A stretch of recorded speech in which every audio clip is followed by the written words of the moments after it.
chào mừng toàn thể quý vị khán giả thân thương đang đến với chương trình Chọn Ai Đây. Thưa quý vị thân mến, nhiều tuần đã trôi qua, chúng tôi nhận được rất là nhiều lời động viên và khích lệ rằng là chương trình vui quá. Ngày hôm nay vẫn là những con người ấy, những người dễ thương, hoạt bát, thông minh và siêng năng cần cù trong những câu trả lời của mình. Xin giới thiệu nam ca sĩ đẹp trai hiền lành nhất chương trình, Hồ Quang Hiếu. Ủa? Hồ Quang Hiếu đâu?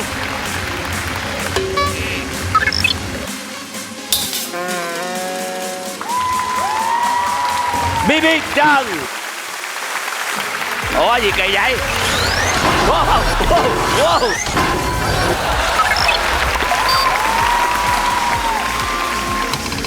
Vậy thì lỡ rồi, xin giới thiệu luôn Buka.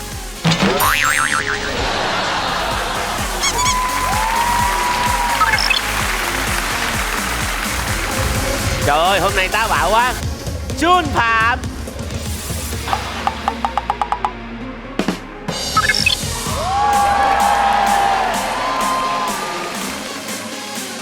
Thưa quý vị, một nhân vật nhỏ nhắn xinh xắn, đó chính là Huỳnh Lập.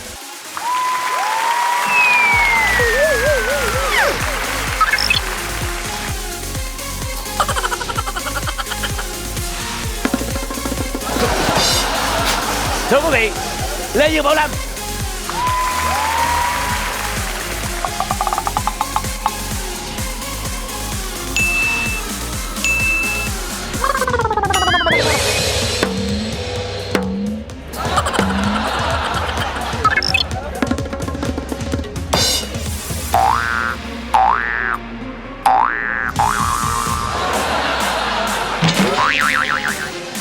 Quang Trung.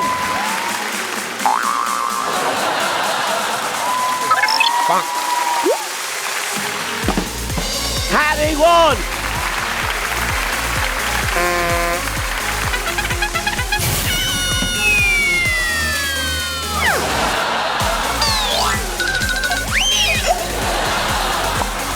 Và người cuối cùng đó chính là Lâm Vĩ Dạ.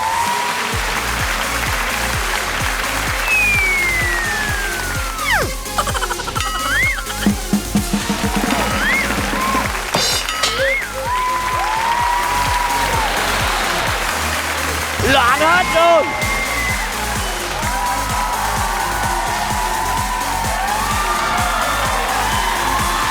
Hey, hey, hey. Đừng có vậy. Thưa quý vị thân mến, điều đầu tiên chúng tôi xin gọi là phê bình Lê Dương Bảo Lâm. Sao vậy? Sao vậy? Quá là làm ảnh hưởng đến quá trình hô hấp của các anh chị kế bên. Thứ hai là làm cho bộ phận gọi là lau dọn phải mệt mỏi. Dạ em là ngày hôm nay em thế thân gọi là hình tượng của Quỳnh Lập.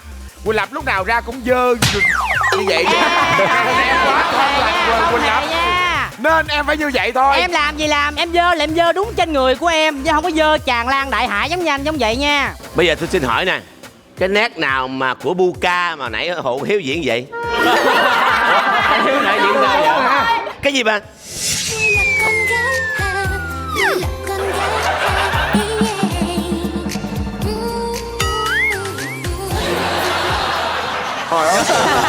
Thấy ghê, thấy ghê. Em chưa bao giờ làm cái nét đó luôn á, chưa bao giờ. Thôi vì cái nét là cái nét anh Hiếu muốn làm. Anh thích làm như vậy rồi. Cái nét này là chỉ có từ sâu trong đôi mắt này.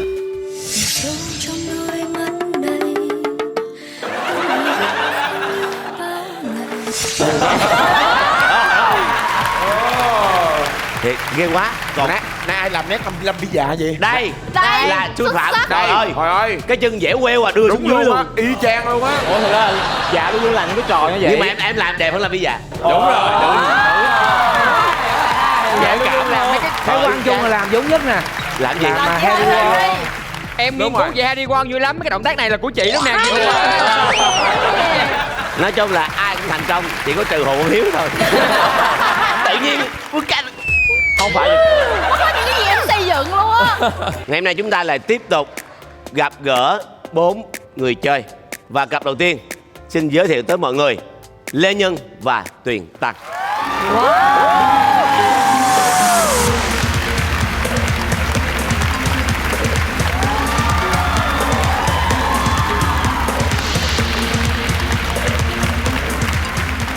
Thưa hai nghệ sĩ người chơi thân mến, đây là một bầu trời sôi động, Dạ. một bầu trời Vui nhộn, vui hoạt nhộn, náo.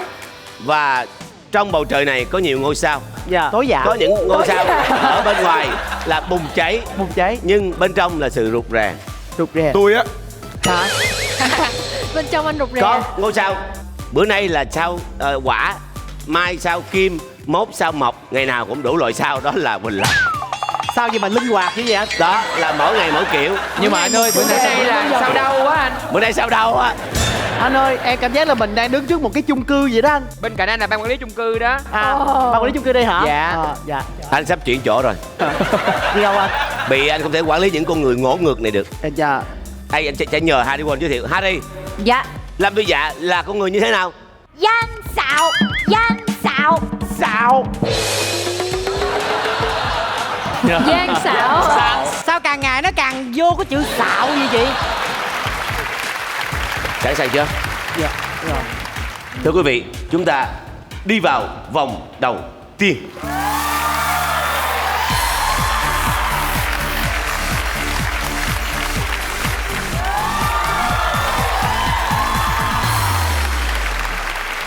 Và bây giờ hai bạn sẽ quả tù xì để lựa chọn ai là người đi trước. 2 3. 2 3. 2 3. Thắng được người Em quyết à? định. Đi trước. Dạ. Rồi, mời chọn nghệ sĩ. Em chọn chị Harry Won. Ui. Em tràn đầy niềm tin với chị luôn. Câu hỏi dành cho Harry Won như sau. Bến Tre có nghề làm bánh tráng nào đã được công nhận là di sản văn hóa phi vật thể quốc gia? Quá dễ so với Harry. Theo cái thông tin của Bộ Văn hóa, Thể thao và Du lịch cho Harry biết rằng người ta đã chọn hai nghề, chọn hai nghề là được. Có cái gì phi vật thể gì đó. Đó là một á, là bánh phồng Châu Đốc. Còn một cái nữa là cái nghề mà làm bánh tráng. Mà cái bánh tráng này, bây giờ cho chị hỏi nè, em thấy bánh tráng nổi tiếng nhất là ở đâu? Em thấy thì ở những cái vùng em đi qua đều có làng nghề bánh tráng, nó cũng hơi khó. Chẳng hạn như mới đi Phú Yên thì có là làng nghề bánh tráng Hòa Đa. Ở Tây Ninh thì cũng nổi tiếng bánh tráng, cho nên em thiệt tình là không biết bánh tráng nào nổi tiếng nhất. Thực ra bánh tráng, ai mà nhắc tới bánh tráng thì người ta nghĩ tới khu vực nào? Hồ Con Rùa. Hồ Con Rùa. Bánh tráng trộn rất là ngon. Khu đó mà trộn bánh tráng rất là ngon luôn. Có bánh tráng Sai, cuốn nữa. sai. cũng rất nổi tiếng. Đó, cái cô mà bánh tráng nướng tại Đà Lạt đó là đệ tử của cái cô mà ở Bến Tre. Mà cái cô đó là Việt kiều đến từ Mỹ. Là cô đó là lập cái nghề và cô đó rất là thích chim, cho nên nuôi chim rất là nhiều. Mà nuôi chim thì phải có lồng đúng không? Cho nên mới đặt tên là bánh tráng Mỹ Lòng. Bạn tin hay không tin? Tin. Tin. Và câu đầu tiên, đáp án hoàn toàn chính xác. Hay quá. Yeah. Hay vậy ta. Đáp án là nghề làm bánh tráng Mỹ Lòng. Theo thông tin từ Bộ Văn hóa, Thể thao và Du lịch, cơ quan này đã chính thức công nhận hai nghề thủ công truyền thống là nghề làm bánh tráng Mỹ Lòng và nghề làm bánh phồng Sơn Đốc ở huyện Dòng Trôm, Bến Tre là di sản văn hóa phi vật thể cấp quốc gia. Một dấu ích đầu tiên và lượt thứ hai. Xin mời Lê Nhân. Em chọn BB Trần. BB Trần. Wow. Con vật có thời gian mang thai lâu gấp đôi con người là con gì? Con trâu. Con trâu. Tại người ta hay chửi là chữa trâu. Là chứng tỏ là con trâu nó có phải là mang bầu phải lâu hơn con người. Đúng. Rất lâu phải không anh? Mà không phải trâu thường đâu, trâu chấu á. Vỗ tay cho Quang Trung và Chiến Hay Quốc quá. Thì đó thì em nghĩ là con trâu thì nó mang bầu là tầm 18 tháng. Con trâu là lựa chọn của BB Trần. Gấp đôi con Lê người Nhân đó. tin hay không? Dạ thưa anh, em không tin. Không tin. Và như vậy thì rất tiếc. Tại người ta hay chửi là chữa trâu. Con trâu thì nó mang bầu là tầm 18 tháng. Lựa chọn của Lê Nhân là lựa chọn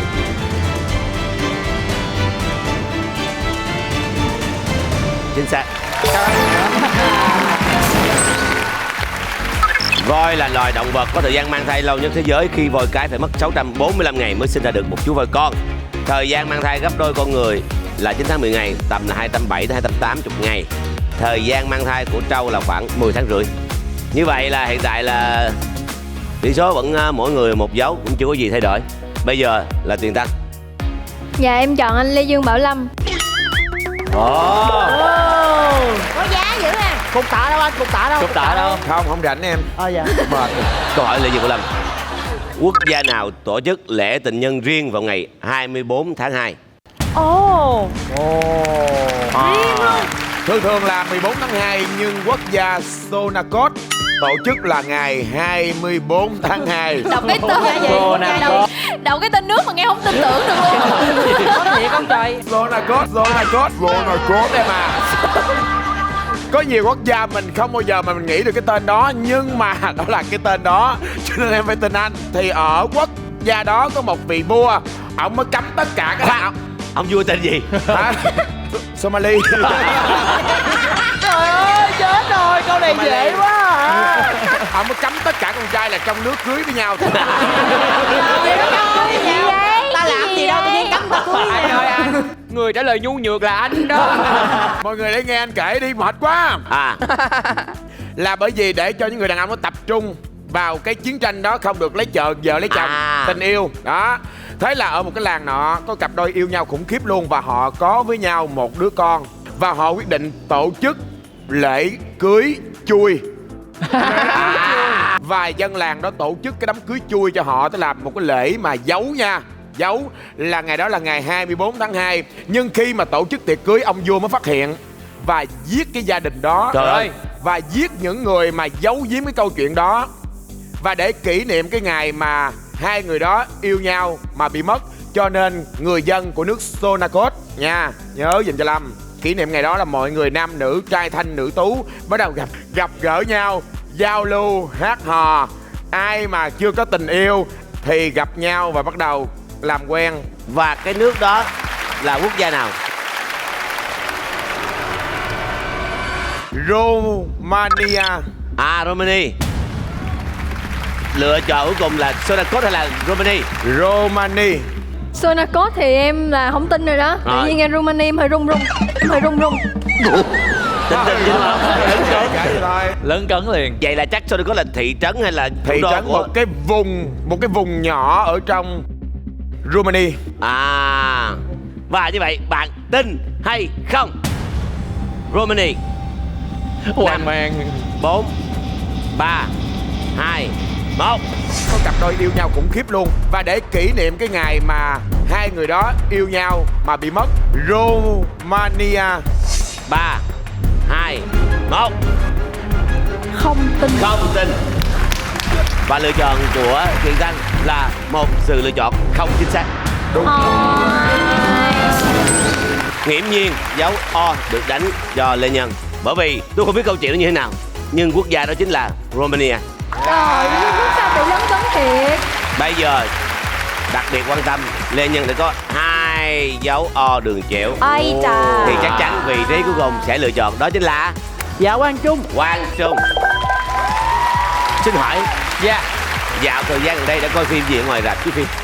Dạ, gần đây nhất là em được coi phim Mắt Biếc, là phim Việt Nam gần nhất em coi. Mắt biết là câu hỏi của chúng tôi. Wow. Nhân vật Ngạn đã khắc chữ mắt biết lên cây ngô đồng trong phim Mắt Biết. Vậy cây đó nằm ở địa phương nào của miền Trung? Nếu như mà mọi người chưa biết câu chuyện này thì nghe có vẻ hơi hoang đường, nhưng tiền thân của cái cây đó nằm ở Cà Mau thưa quý vị. Sao xa dữ vậy? Cái lúc mà mọi người quay cái phim đó là mọi người muốn di chuyển từ thành phố Hồ Chí Minh xuống Cà Mau, thì cái đoạn đường nó sẽ dễ di chuyển và nó gần hơn. Đó, thì có một cái cây rất là đẹp. Cái khung cảnh nói chung là tuyệt vời luôn. Đang quay, cái chàng Ngạn vừa quay phim vừa hát. Có chàng trai viết lên cây lời yêu thương cô gái ấy, ai dè gió cuốn luôn cây, thành ra cô ta ứ thấy. Sau đó người ta lần theo dấu vết của gió cuốn mới biết được cái cây đã cuốn tới Thừa Thiên Huế mọi người à. Và nó nằm ở thôn Hạ Lan, Thừa Thiên Huế. Và thôn Hạ Lan, Thừa Thiên Huế là câu trả lời cuối cùng của em. Ồ. Thừa Thiên Huế là đáp án cuối cùng. Thừa Thiên Huế là đáp án cuối cùng của em. Lê Nhân tin hay không? Dạ anh em tin. Tào Lao giờ cũng tin luôn. Nếu như chính xác thì Lê Nhân chiến thắng và bước vào vòng đối đầu. Còn nếu như không thì cuộc chơi chưa ngã ngũ. Và thưa quý vị, và đáp án của Lê Nhân là đáp án Phim Mắt Biếc là phim Việt Nam gần nhất em coi. Đang quay cái chàng ngạn vừa quay phim vừa hát. Nó nằm ở thôn Hạ Lan, Thừa Thiên Huế. chính xác.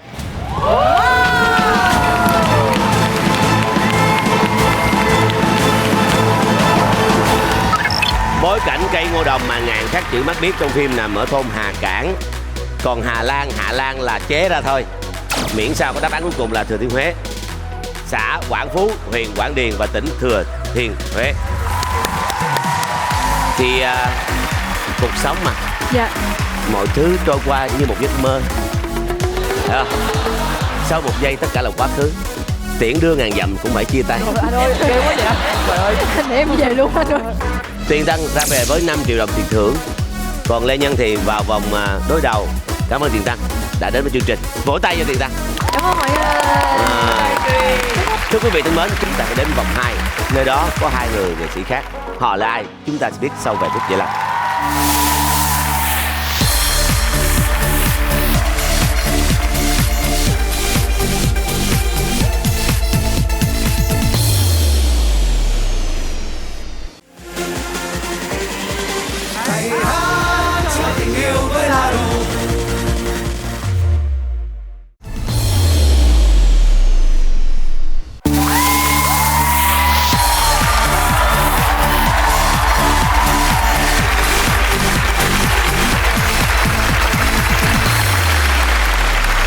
Thưa quý vị thân mến, vòng thứ 2 của chương trình Chọn Ai Đây đã quay trở lại.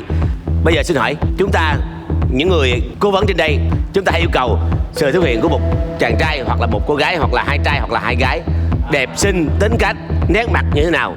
Chúng tôi sẽ mời vào đây ngay lập tức. Em mong là chương trình hãy mời anh Chung Chun Hun về đây với em. Vậy mà trưởng mời. Cái đó thì khó, nhưng mà riêng Trương Thúy Vinh thì mời được.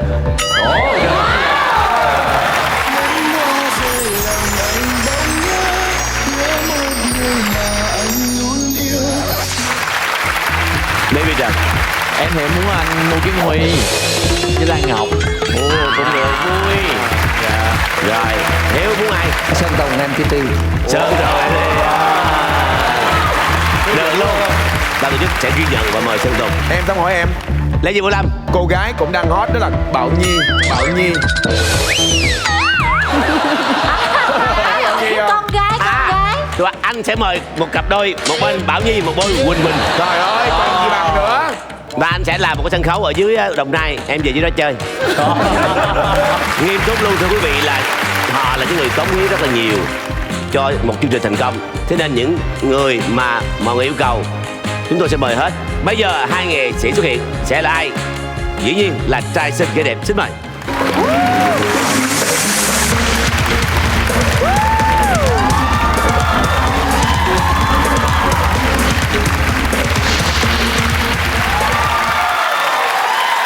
Thưa quý vị thân mến, trai xinh, gái đẹp đã có đầy đủ. Mời gái đẹp giới thiệu trước nào. Dạ em tên là Lan Hương ạ. Hiện tại em đang là diễn viên ạ. Diễn viên Dạ. Lan Hương. Đây Trần Anh Huy. Thưa quý vị, quý ông tia chớp. Hai bạn thân mến, hai bạn đã biết luật chơi rồi đúng không? Dạ. Dạ. Rồi, bây giờ Quán tôi xì. Ba cái ha. An Giang, bớt An Giang lại. Bớt Mà An đừng Giang không? lại. Một Ba cái cái. thôi. 3, 2, 1. Rồi, thắng người ta đó. Vừa lòng chưa? Dạ. Vừa lòng chưa? Thắng là chơi sao phải không? Rồi, em muốn chơi sao? Là vừa. Rồi, như vậy Lan Hương sẽ chơi trước. Thưa quý vị, vòng 2 xin được phép bắt đầu.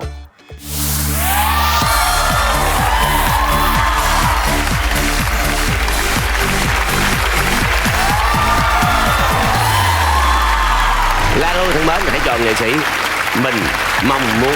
Dạ em xin được chọn chị Lâm Vĩ Dạ. Trời ơi. Nice to meet you. Nice to meet you too. Okay. Yeah. How are you? I'm fine, thank you. And you? Okay, I'm fine. Tôi nghe tiếng Anh mà giống như hồi xưa mà mấy đứa mẫu giáo đi học tiếng Anh vậy đó. Học ABC á anh. Hello gì? Hello Mary gì? Hello Mary, hello Peter, I am school teacher. Câu hỏi dành cho Lâm Vi dạng như sau. Ba Vĩnh Thọp chỉ tên món ăn đặc trưng nào ở Tây Bắc? A. Lẩu gà đen, B. Xôi ngũ sắc và C. Cá suối nướng. Đó là món cá suối nướng. Thật ra thì cái chữ pa ở vùng miền á là gọi pa, nhưng ở miền mình gọi là cá. Cá suối á hả? Cá suối á là pa. Cá ba sa hả? Cá ba sa hả? Không, con cá ba sa khác. Còn con cá này là con cá khác. Mà cũng là cá cha nha em. Mình là cá cha mà con đó là con cá cha nên gọi là pa. Hai nhà hai đứa nhỏ nó hành gì quá vậy chị số quá chị à. Em để cho chị nói để bé nó tin, nó có câu trả lời sáng suốt chị. Cái lời nói chị là đã không đáng tin rồi. Em phải nghe chị, phỉnh là nướng. Còn cái thọp là sao? Cái thọp là khi mà con cá nó bắt lên bờ nó nhảy thọp. Và lựa chọn cuối cùng Ba Vĩnh Thọp là món cá suối nướng. tin hay không?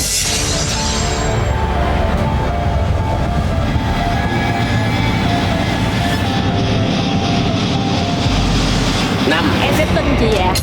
Tin. Tin là cái gì? Dạ. Là niềm tin. Ba Vĩnh Thọp chỉ tên món ăn đặc trưng nào ở Tây Bắc? Đó là món cá suối nướng. Tin hay không? Em sẽ tin chị ạ. Tin là cái gì? Là niềm tin. Chính xác. Cảm ơn chị ạ.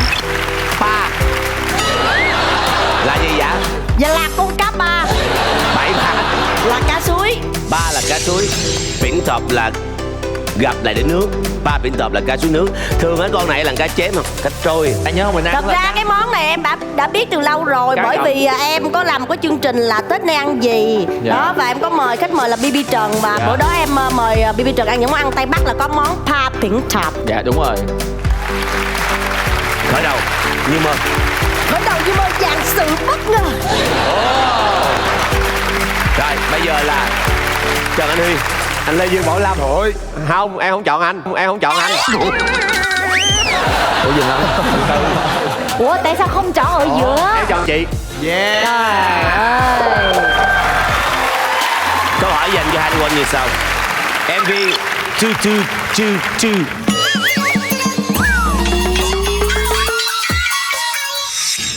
của nhóm Blackpink Đó. đạt được bao nhiêu view tính đến thời điểm hiện tại? Thôi nhiều à. Nhiều Này rất nhiều à. Là lúc chúng rất ta đang ghi hình. Nói chung là gần đây thì em có coi cái MV của BTS và hiện đang có sở hữu cái số lượng mà người ta coi là 120 triệu. On à, on à. Dạ đúng rồi. Anh rất là thích Blackpink bởi vì anh rất là thích cô Lisa. Em cũng thích Lisa nữa. Lisa, anh ơi, anh có thích Vĩ Già không? Lisa. Nói chung là như thành viên đó ai cũng đẹp hết trơn và cái bài hát nào cũng hot hết luôn. Thì cái bài đó cái tru thì chắc nhiều người cũng biết nhảy mà đúng không? Dạ, biết. Ở đây có biết nhảy không? Em biết nè, em biết. Đây. Đây, có. Lớp bây giờ có biết nhảy luôn hả? 2, 3, vô.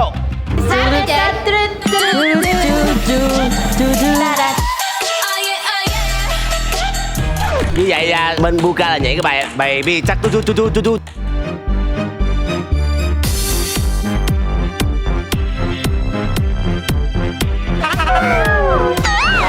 Bài bi chắc Nói chung là cái bài hát này em biết và đến thời điểm này lượt view hit lớn Đoán 3-4 tỷ gì đi. Con số cuối cùng 1 tỷ 1 tỷ 3. Wow, 1 tỷ 3. Trần Anh Huy tin hay là không? Em sẽ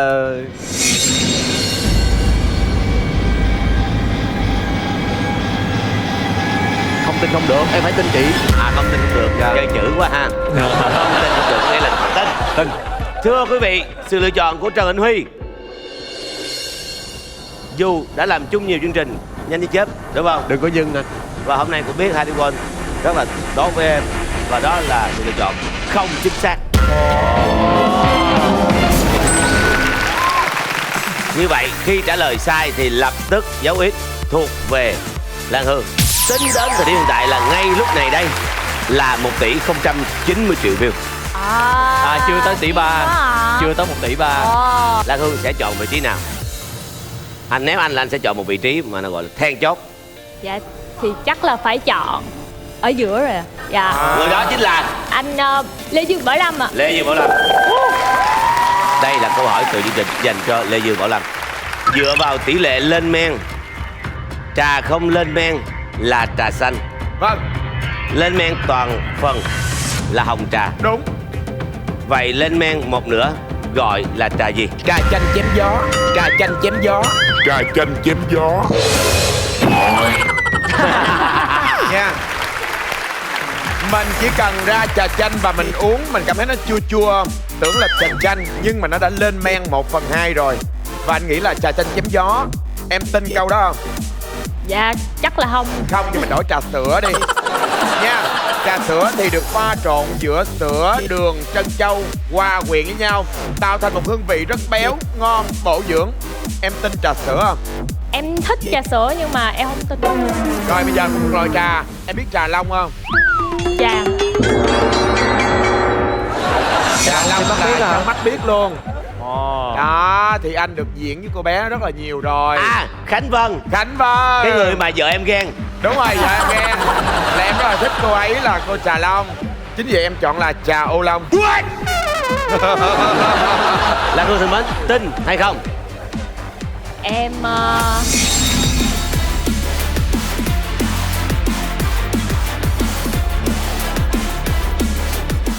không tin đi. Không tin.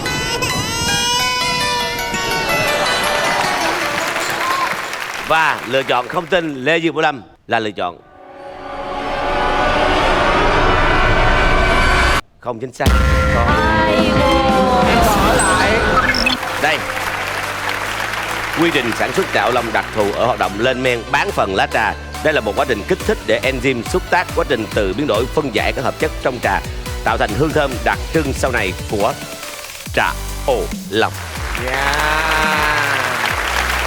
Như vậy là cuộc chơi vẫn còn tiếp tục và cũng chưa gì xảy ra. Mời Trần Anh Huy. Dạ chắc em sẽ chọn Huỳnh Lập. Huỳnh Lập.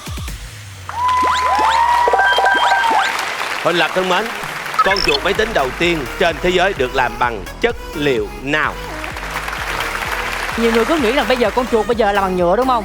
Thì có thể nguyên thủy của nó là làm cái gì đó nó thô sơ dữ lắm. Nhưng mà thật ra nó cũng vẫn là nhựa. Nó chỉ khác là cái gì? Đó là kích thước. Bây giờ chúng ta có thể thấy con chuột nó càng ngày càng nhỏ dần đi. Thì trước đây càng ngày nó càng bự, mà nó bự như cái máy tính gì đó. Mỗi lần mà mình làm đi đâu, mình xách đâu là giống như là xách hai cái vali hai bên, một bên là con chuột, một bên là cái máy tính. Vậy lần mà rê chuột là phải rê vậy hả? Đúng rồi, đúng rồi. Mỗi lần rê chuột là cầm cái tay gì nè, rê gì nè, rê gì nè. Sau một lần bấm nút là phải gì nè? Như này. Vậy mắc mới gọi nó con chuột mà gọi là phải là gọi là con heo, tại nó bự quá mà. Con chuột là một cái mong muốn người ta sẽ nhỏ lại đúng không anh?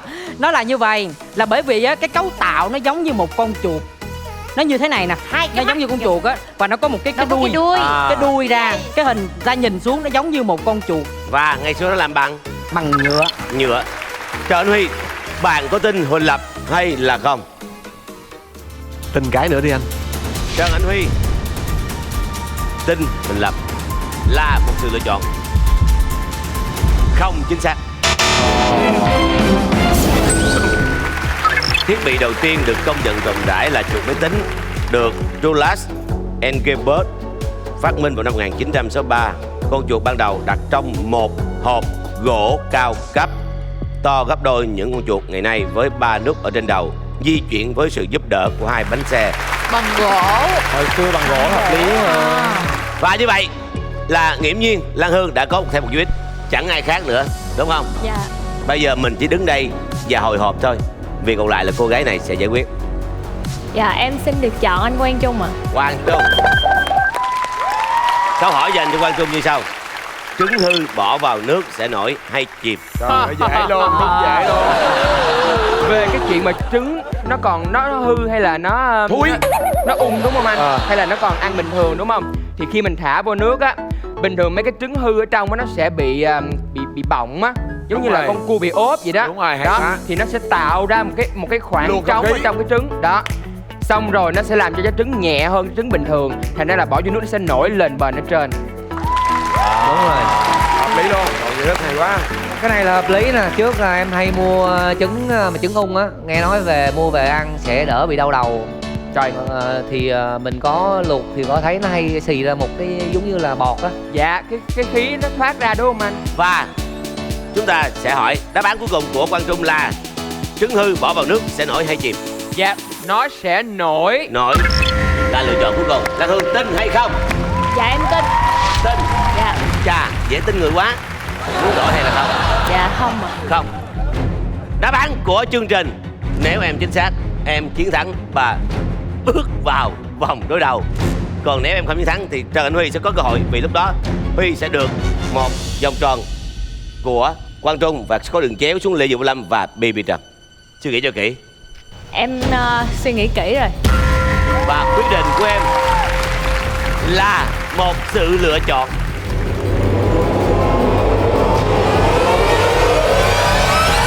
Bình thường mấy cái trứng hư ở trong nó sẽ tạo ra một cái khoảng trống ở trong cái trứng đó, xong rồi nó sẽ làm cho trái trứng nhẹ hơn trứng bình thường, thành ra là bỏ vô nước nó sẽ nổi lên bền ở trên. Dạ em tin. Chính xác.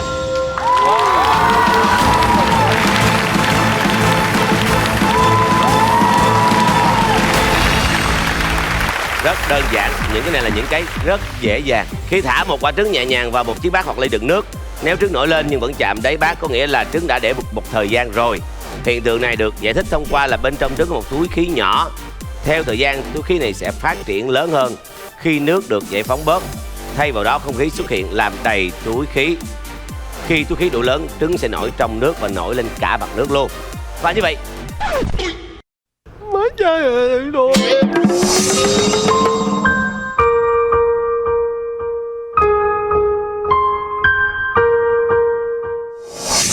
Tội. Quý ông kia chết quá. đây là một người chơi game chưa bao giờ thắng. Đúng nghĩa là tia chớp luôn á, chớp ra Tia chớp. Tia chớp đến một chút xíu rồi lại đi. Em muốn được nghe BB Trần kiểu giống như là giải thích những câu hỏi, muốn nghe Jun Phạm, muốn nghe anh Hồ Quang Hiếu, Muka mà chưa có cơ hội. Em muốn không? 21 giờ thứ bảy hàng tuần trên HTV7. Rồi, thì như vậy thì em sẽ về với 5 triệu đồng và Lan Hương sẽ bước vào vòng đối đầu. Và thưa quý vị, trước khi bước vào đối đầu thì xin quý vị cùng chúng tôi nghỉ giải lao trước khi tiếp tục chương trình.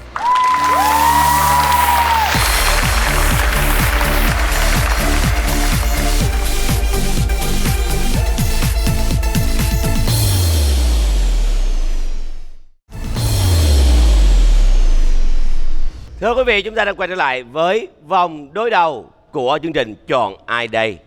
Sẵn sàng chưa nào? Dạ. One, two, three. Dạ em nhường cho Hương chơi trước. Nhường luôn. Dạ đàn ông ơi, Quá đàn ông. vậy mới là đàn ông. Đàn ông Thưa quá. quý vị, vòng đối đầu chưa được hết. Bắt đầu.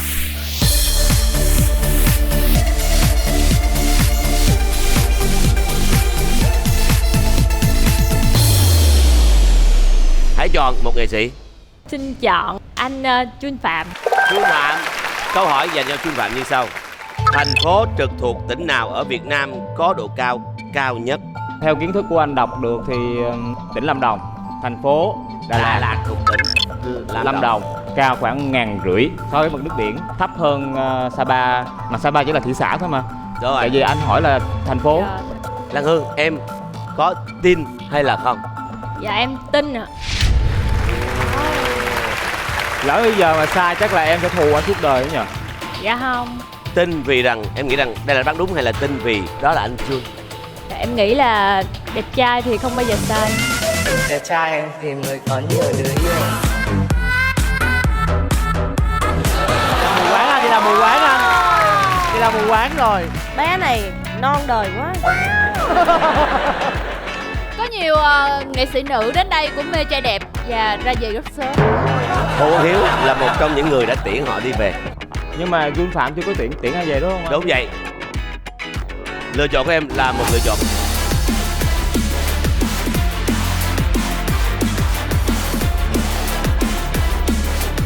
chính xác. Đà Lạt là một thành phố trực thuộc tỉnh Lâm Đồng, nằm trên cao nguyên Lâm Viên, ở độ cao 1.500m so với mặt nước biển. Dạ. Người ta đã dựa vào anh Jun, Lê Nhân sẽ dựa vào ai? Lâm Mỹ Dạ. Sao có Lâm Mỹ Dạ hoài? Lâm rất là thích Lâm Mỹ Dạ. Máy Lâm Mỹ Dạ nói lắm. Em chọn anh Lê Dương Bảo Lâm. Đây, một khả năng nguy hiểm xảy ra. Nếu bây giờ em trả lời câu của Lê Dương Bảo Lâm mà sai, nghiễm nhiên là Hương có thêm một dấu ít nữa. Và cấn theo mà Huỳnh Lập nói xong, Hương lựa chọn là đúng, là chỉ 3 câu, là giờ chia tay nhau hu đa đến. Rồi cậu đánh lên trong mạnh rêm. Nhưng không sao, cuộc chơi nào cũng có rủi ro. Dạ. Đánh đội mới chiến thắng được. Dạ. Câu hỏi dành cho Lê Dương Bảo Lâm. Trong năm 2019, quận 1 của thành phố Hồ Chí Minh có tên trong danh sách 50 khu phố tuyệt vời nhất do tạp chí Time Out công bố. Đúng hay sai? Thì ai cũng nghĩ là quận nhất là nơi mà sầm uất nhất, cũng như là nơi mà hội tụ những cái mà tinh túy của cuộc sống vào quận nhất. Nhưng mọi người đã sai rồi. Bởi vì lúc trước mà vợ chồng Lâm mà chuẩn bị đi mua nhà, bắt đầu tham khảo, bắt đầu tìm hiểu những cái nơi mà đáng sống nhất, thì vợ chồng Lâm có từ quận nhất nha, rồi cái bước rứt qua quận 2, rồi cái lai rai quận 3, rồi cái la la quận 4, Thị Thốt quận 5, Âm Thầm quận 6, Cháo quận 7, Lệ Nhảy quận 8 và bám tại quận 9. Tinh hoa hội tụ, long lân quy phục. Đúng rồi, rành đó luôn. Nơi an lành hạnh phúc của gia đình nhà bạn. Em không quận 9 nữa, bây giờ nhà anh sắp chuyển của quận 3 rồi. Ủa, vậy là anh ở quận nào là quận đó tiềm năng đó hả? Đúng rồi. Và anh nghĩ là quận 3, nơi đó có hồ con rùa. Rồi gì nữa? Có tiệm nail chị Lê Giang nữa anh. Có tiệm nail Lê Giang 342 Bạch Trưng. Và đặc biệt là nhà hàng Trường Giang quận 3. Và lựa chọn của em là trong này nói quận nhất là sai. Sai, quận 3. Lê Nhân tin hay là không? Dạ không tin. Không tin. Quyết đoán lắm anh Lê Nhân. Lê Nhân. Giỏi lắm. Hãy cho Lê Nhân giỏi, cho Lê Nhân. Hãy thu dọn hành lý đi nào. Và sự lựa chọn của Lê Nhân vừa rồi là một sự lựa chọn tìm hiểu những cái nơi mà đáng sống nhất. Và anh nghĩ là quận 3, nơi đó có hồ con rùa. Và đặc biệt là nhà hàng Trường Giang quận 3.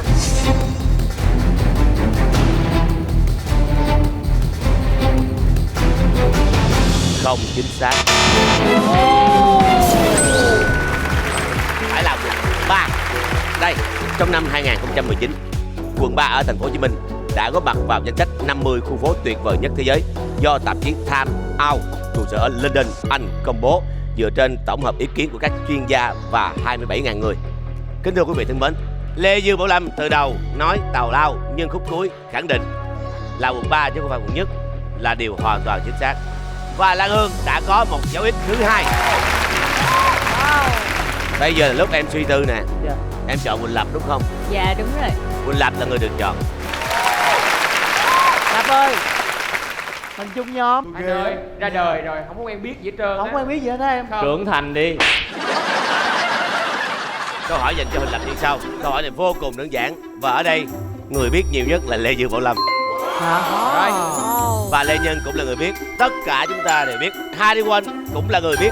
Trời ơi, thôi chơi chi nữa. Vậy. Thôi em nghĩ bây giờ mình trao giải cho Hương luôn. Em về vậy. Dạ. Giải thưởng lớn nhất trong đêm chung kết chương trình Nhanh Như Chớp 2019 là 300 triệu, 400 triệu hay 500 triệu? Trời ơi. Em biết Em không? không biết luôn á. Đúng vậy. Về Đây, sớm nè mọi người ơi. cũng đã từng tham gia một mùa xuyên suốt và đấu với anh Lê Dương Bảo Lâm. Đúng. Và anh Lê Dương Bảo Lâm cũng là quán quân của một mùa luôn, hẳn một mùa. Qua mùa tiếp theo đó là nhóm của anh Esti, đúng không? Đúng. Đó. Thì nếu như mà mọi người thường á nha, mà thường khán giả họ xem chương trình đó là chủ yếu là họ nghe về cái kiến thức, những câu hỏi thôi. Nhiều khi phần thưởng nghe tay này qua tay kia, không có nhớ. Nói ra nhớ không? Anh là quán quân năm đó. Và tiền thưởng là 300 triệu. Chia 3 ra là anh được 100 triệu. Và anh đem về anh cho mẹ anh. Mẹ nước mắt rưng tròng cầm 100 triệu đó. Và nói gì với Lâm?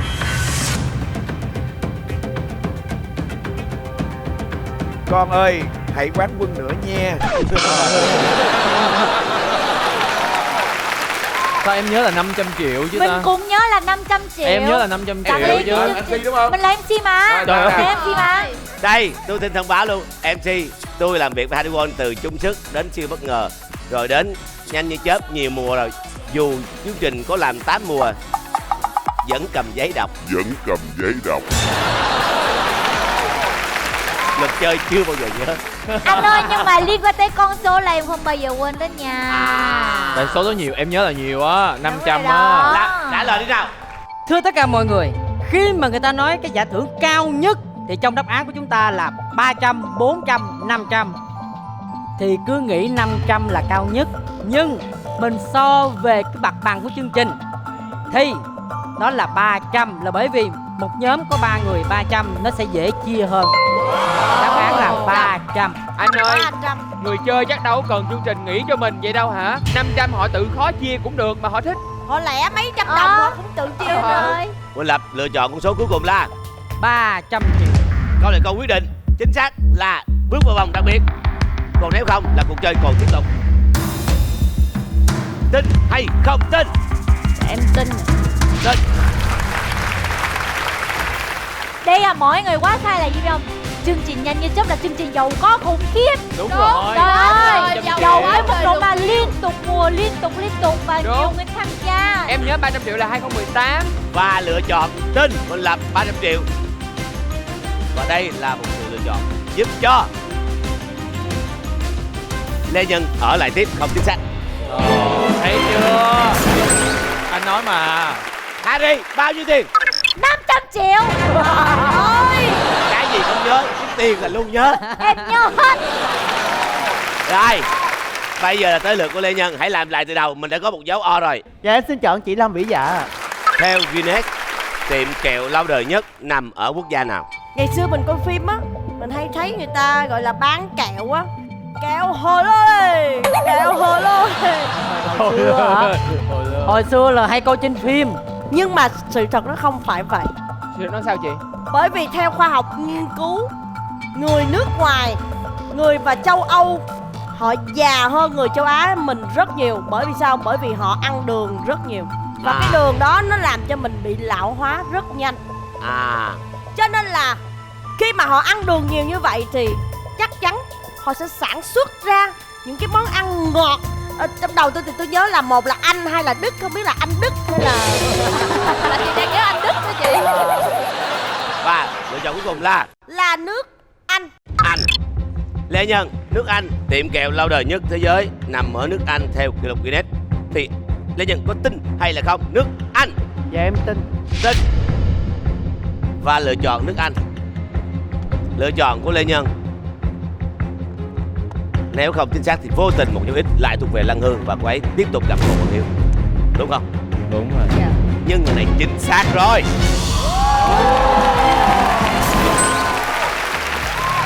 Tiệm bánh lâu đời mang tên Oldest Sweet Shop in England nằm ở cầu Batley, Vương quốc Anh. Nó lần đầu tiên mở cửa vào năm 1827 và bán đồ ngọt liên tục cho đến nay.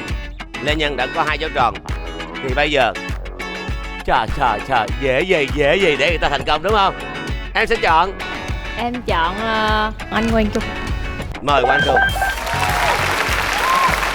Câu hỏi dành cho Quang Trung là câu hỏi rất là khó, nó đa lĩnh vực một tí. Tên thật của Huỳnh Lập là gì?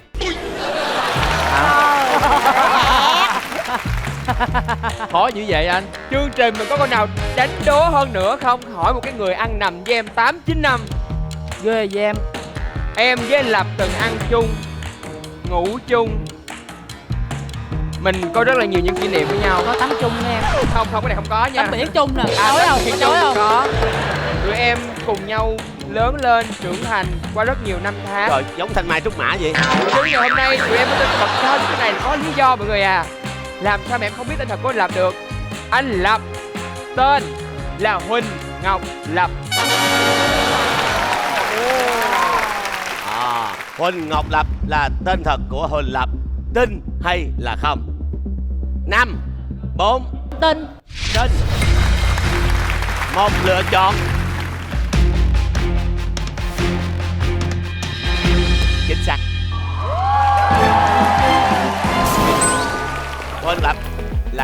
Huỳnh Ngọc Lập. Như vậy là câu hỏi này vô cùng đơn giản, một dấu chéo nữa có nghĩa là gì? Còn chần chờ gì nữa không? Chặn đứng đường đi của người ta. Dạ. Ai là người em chọn? Dạ anh BB Trần á. Chính xác. Lại một lần nữa. Lại một lần nữa. Kẹo. Câu hỏi của BB Trần. Bộ phim điện ảnh đầu tiên do Jun Phạm viết kịch bản. Rồi, có câu hỏi này nữa hả? Hỏi ai chứ hỏi em là thôi rồi.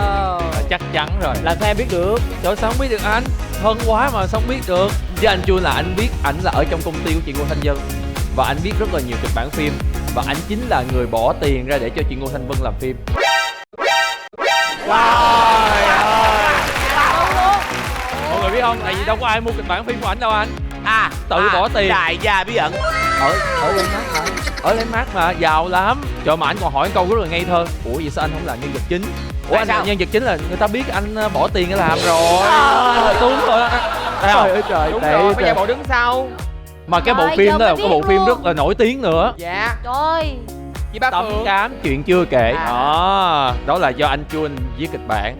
Bây giờ có câu này liên quan đến anh nên anh chọn cách là sẽ im lặng không nói. Chuân ơi, vậy còn Tấm Cám Quỳnh Lập kể là ai viết? Anh viết luôn chứ đâu. Anh viết luôn. Có tiền đó là làm luôn mà. Viết luôn cái quen đi. Trời ơi. Jun viết. Tao giàu quá à. Cái Tấm Cám Huỳnh Lập kể là Jun viết, còn Huỳnh Lập kể lại thôi. Dạ đúng rồi. Anh kể cho em hết rồi xong rồi bắt đầu em viết lại rồi em để cái tên em vô đó. Nhưng mà Quỳnh Lập làm vậy là sai. Tại vì chuyện người ta chưa kể, ai cho phép Quỳnh Lập kể đó. Đúng rồi. Thì có chuyện chưa kể đã kể rồi đó. Chưa kể luôn. Tấm Cám chuyện chưa kể nó đã có rồi là đã kể rồi. Mấy đứa ơi, em nó chờ câu trả lời. Phim đầu tiên Jun viết bản làm cái gì? Ngày này tin hay là không? Ủa anh bên em anh em. Lộn. Dạ em. Ủa bây giờ lộn người. Hello anh.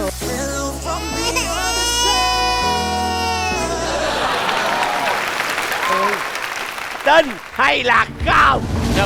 Tin anh. Ba. Tin. Dạ em tin. Đó là lựa chọn chính xác. Jun hãy giải thích thêm về điều này. Kịch bản phim á mà điện ảnh mà Jun tham gia viết thì đầu tiên là phim Ngày Nãy Ngày Nay, lúc đó là Jun viết sách nên sau đó chị Vân thấy mình cũng có khả năng á nên kêu mình vô làm phụ, nhưng mà vô làm phụ thì mình thấy mình có khả năng nên mình vô làm chính luôn. Và Ngày Nãy Ngày Nay là cái đầu tiên, sau đó tới Tấm Cám thì chưa kể và tới Cô Ba Sài Gòn. Xin cảm ơn. Cuộc chơi còn tiếp tục. Em là chữ X đúng không? Dạ. Thì chắc chắn là hàng ở trên rồi. Em sẽ chọn Dạ em chọn chị Buka. Buka. Vì sao con cú có thể quay đầu về phía sau? Tại sao mà con cú có thể quay đầu lại được? Đó là một đặc điểm rất là đặc biệt của con cú. Là tại vì á, cái cấu tạo của con cú nó không giống cái cấu tạo của con người. Chị quay được không? Không quay được 270 độ, nhưng con cú có thể quay được 270 độ. 270 độ. Dạ, đó là con số chính xác, em có thể nghiên cứu về con cú. Tại vì sao? Tại vì ở trong cái cổ của con cú á, nó có những cái tĩnh mạch, những cái dây mạch máu, những cái dây đó nó có hình xoắn ốc lò xo. Mọi người biết cái lò xo trong cây viết không? Nó có cái xoắn ốc đó, cho nên là khi con cú quay là cái lò xo nó giãn ra. Và khi nó có thể giật ngược trở lại, không ảnh hưởng gì hết. Còn con người mình không có cái lò xo đó, quay lại rớt gãy. Tức là con cú nó quay lại được theo em là 270 độ là do các tĩnh mạch có xoắn ốc lò xo. Dạ. Bạn tin hay là không? Dạ em tin. Tin. Sự lựa chọn của Lan Hương là sự lựa chọn. Cú có thể quay được 270 độ. Nó có những cái tĩnh mạch, những cái dây đó nó có hình xoắn ốc lò xo. Sự lựa chọn của Lan Hương là sự lựa chọn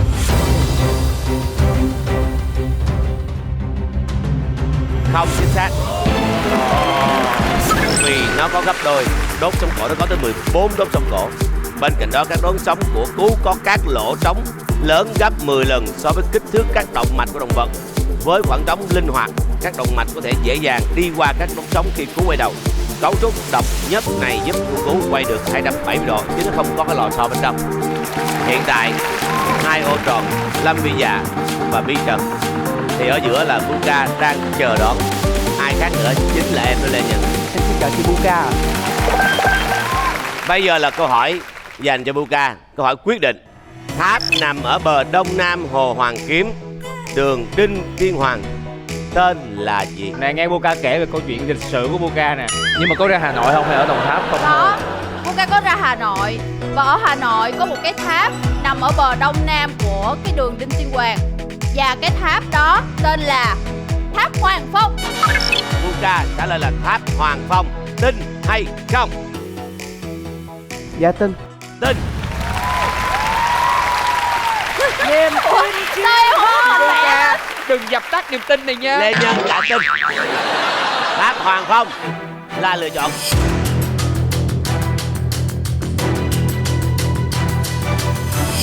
Không chính xác. Rồi. Tháp đó là tháp Hòa Phong. Tháp Hòa Phong nằm ở bờ đông nam Hồ Hoàn Kiếm, đường Đinh Tiên Hoàng, quận Hoàn Kiếm, Hà Nội, là một di tích cổ còn sót lại của chùa Báo Ân, một ngôi chùa lớn xây năm 1842 ở Hà Nội. Bây giờ 2 dấu ít rồi, vô tình chúng ta có thêm 1 dấu rồi. Còn chờ gì nữa mà không chọn chị Bảy Seoul? Dạ em xin chọn chị Harry Won. Chị Bảy Seoul. Viên kim cương mang tên ngôi sao sáng nhất châu Phi hiện nay được gắn ở đâu? Kính thưa quý vị và các bạn, dạo này gần đây thì Harry với Trấn Thành bắt đầu chơi kim cương. Chơi kim cương. Giàu quá, giàu. Đây. Trời ơi, cái hộp trà bá lửa luôn. Cái thiệt. Cái hộp này chọi lỗ cái đầu mình luôn á. Dạ, hôm nay thì mình sẽ kể về một cái câu Bớt chuyện. của vai lại. Vậy đó, không sao giờ. Thì hôm nay nói về kim cương thì mình chủ đề kim cương thì mình phải chiếu cho nó mọi người biết hình dung ra được cái kích thước của cái kim cương mà Harry đang định nói là nó như thế nào. Cứ nói thoải mái. Nó kích thước là 530 carat, tức là so với kim cương của tôi thì gấp 132. Và nó rất bự chà bá, thì các bạn cũng hình dung ra được nó phải nằm ở đâu rồi.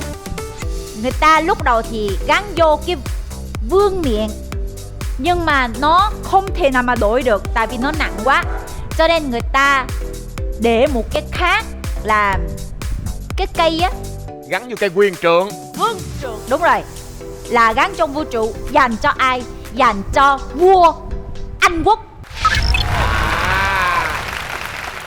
Là hiện tại đang ở nước Anh. Dạ. Lan Hương, đây là câu quyết định. Dạ. Chúng ta phải tập trung để mình vô vòng trong nha. Bạn tin hay không tin? Nó kích thước là 530 carat. Người ta lúc đầu thì gắn vô cái vương miện, là gắn trong vũ trụ, dành cho vua Anh Quốc. Em tin đi. Tin. Dạ. Và đáp án này là một đáp án đã khiến cho tất cả chúng ta phải mệt mỏi. Em mệt lắm. Mệt lắm anh ơi, mệt lắm rồi anh. Đi vô được không? Mệt Và quá. sẽ tiếp tục mệt mỏi. Và quyết định đây Dạ. là quyết định Ê, không chính xác hay là chính xác đây? Quá mệt nữa rồi. Bây giờ có cho về hả?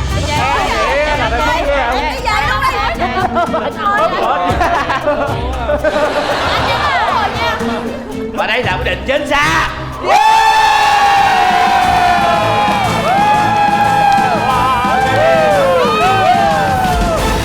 Và như vậy người dừng lại nhận 8 triệu đồng, đó là Lê Nhân, và bước vào vòng đặc biệt đó chính là Lan Hương.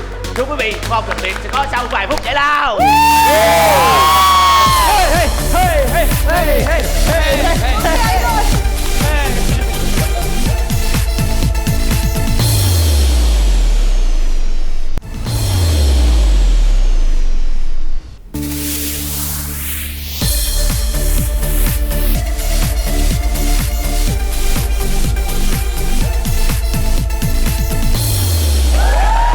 Chào mừng quý vị đang quay trở lại với vòng đặc biệt của chương trình Chọn Ai Đây. Đây là Lan Hương. Trong tay hiện tại đang có 10 triệu đồng. Dạ. Mỗi người đều có một chiếc phong bì. Chọn một người, họ sẽ tư vấn cho mình. Sau đó mình sẽ trả lời đúng thì mình lấy 10 triệu đồng kèm theo giá trị tương ứng với con số ở trong phong bì đó. Và là người chiến thắng đêm nay. Dạ. Thời gian không còn nhiều nữa. Xí bé Hương ơi, em chọn anh được không? Ngồi từ đầu đến giờ thức gì. Ủa vậy hả? Anh Hương Trời đất ơi, có vụ năn nỉ nữa không ai trời. chọn luôn á, ngồi cứ làm cảnh không à, cứ vỗ tay không.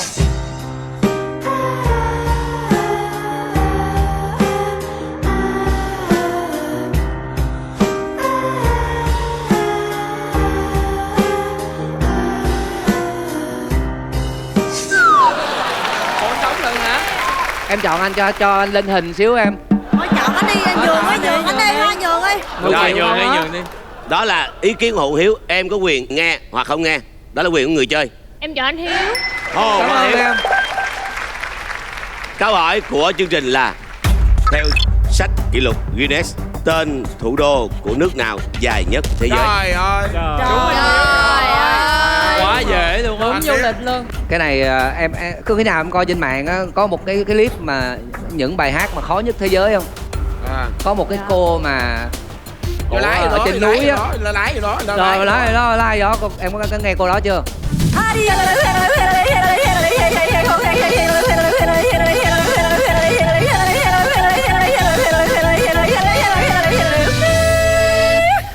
Dạ có nghe, Có nghe rồi đúng không? Dạ đúng rồi. Thì cái tên rất là dài. Dạ. Đó. Thì cái cô đó sinh ra ở cái vùng Bắc Âu, Iceland. Đó. Cái tên thủ đô dài nhất là ở Iceland. Đó anh nói sao? Tên nó dài lắm, mình không đọc được. Thì mình chỉ nhớ như vậy thôi. Rồi mấy bạn học sinh còn lại ai phát biểu? Bangkok. Bangkok tên tiếng Anh là Bangkok. Bangkok. Hai chữ Không, mà trước khi là Bangkok nó là cái khác. Ngày xưa. Nó là tên già. Rồi anh. Khỏi mi lèo mà lời có đôi ngược này của cái cao khỏi. Để em ý kiến nha. Nước cái đó miếng là danh tên- tung tóe vào đầu em đó. Mọi người ơi, cái đó tên tiếng Thái hả? Thái. Mời đọc lần nữa.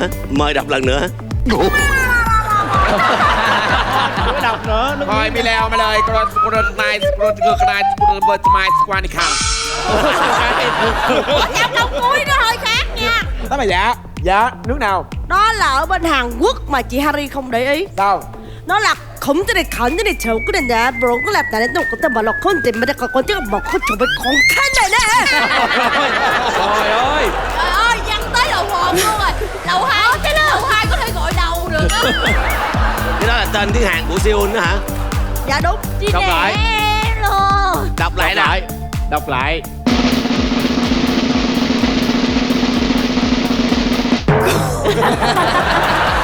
Xin mời Hữu Hiếu chốt lại đáp án. Iceland. Em. Dạ. Anh Hiếu đã phân tích với sự xin xỏ năn nỉ để được trả lời. Anh đã đưa ra một đất nước là Iceland. Có một cái tên thủ đô mà anh không nhớ nhưng mà anh chắc chắn bởi vì anh đã đi rất là nhiều nước rồi. Thế nên em có tin Hữu Hiếu hay không? Em tin. Tin Hữu Hiếu. Đây là giờ phút chúng ta công bố. Vâng. Theo sách kỷ lục Guinness, tên thủ đô của nước dài nhất thế giới, đáp án là Cái này em có khi nào em coi trên mạng á, có một cái clip mà những bài hát mà khó nhất thế giới không? Dạ có nghe. Có nghe rồi đúng không? Dạ đúng rồi. Thì cái tên rất là dài. Dạ. Đó. Thì cái cô đó sinh ra ở cái vùng Bắc Âu, Iceland. Cái tên thủ đô dài nhất là ở Iceland. bây giờ Lan Hương muốn anh đọc tên nước trước hay là tên thủ đô trước? Dạ tên thủ đô. Chết anh rồi. Chết anh rồi.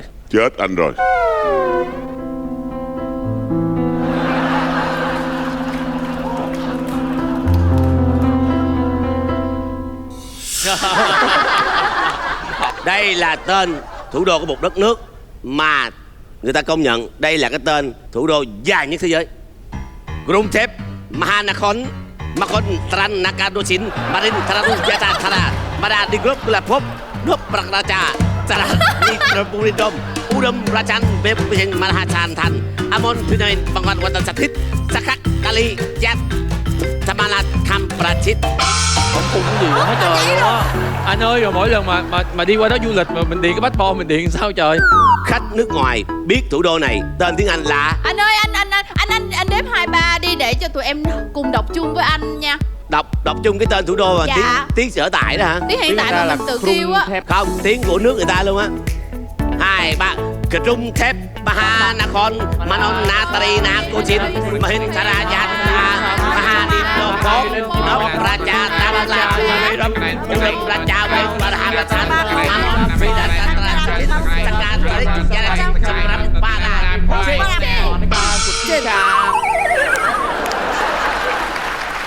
Thôi mọi người đọc cái gì? mới vừa phát ra vậy? Đây chính là tên của thủ đô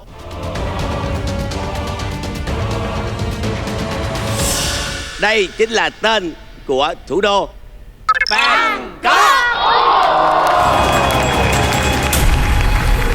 Khách nước ngoài biết thủ đô của Thái Lan gọi là Bangkok, người dân bản địa gọi thành phố này là Krung Thep. Theo tiếng Thái, cái tên này mang ý nghĩa thành phố của các thiên thần. Tuy nhiên, tên nguyên văn đầy đủ là Krung Thep Barathon Kalakon. Thưa quý vị, khán giả xem đài thân mến, chúng tôi sẽ phụ đề cái tên ở dưới. Đây. Phụ đề tràn màn hình luôn, che hết mặt của mình. Và như vậy, lựa chọn của Lan Hương là lựa chọn không chính xác. Đã chọn anh Lâm là được rồi. Em có cần đưa bé Hương về không anh? Đây, xin thông báo với em luôn. Đây là chàng trai, mỗi lần ai hỏi tư vấn trả lời xong, người đó luôn phải ra về. Nhất là con gái đẹp nha anh. Đúng vậy. Và phong bì của Hiếu có bao nhiêu tiền mà bị vụt mất rồi? 10 triệu. 10 triệu hả? Wow. 3 triệu đồng cũng không sao, cũng không có nhiều lắm. Chúng ta cùng xem những phong bì còn lại. Xin mời.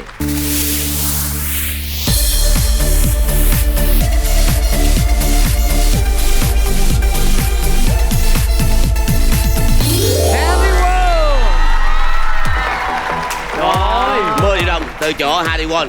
Ngày hôm nay cũng cảm ơn Lan Hương đến với chương trình mang về 10 triệu đồng. Như vậy là chương trình của chúng tôi ngày hôm nay cũng đã quá vui rồi. Thì chúng tôi cũng xin khép lại chương trình tại đây. Chương trình do Đài Truyền hình Thành phố Hồ Chí Minh phối hợp với công ty Đông Tây Promotion thực hiện, được phát sóng vào lúc 21 giờ tối thứ ba hàng tuần trên HTV7. Xin chào và hẹn vào tuần sau.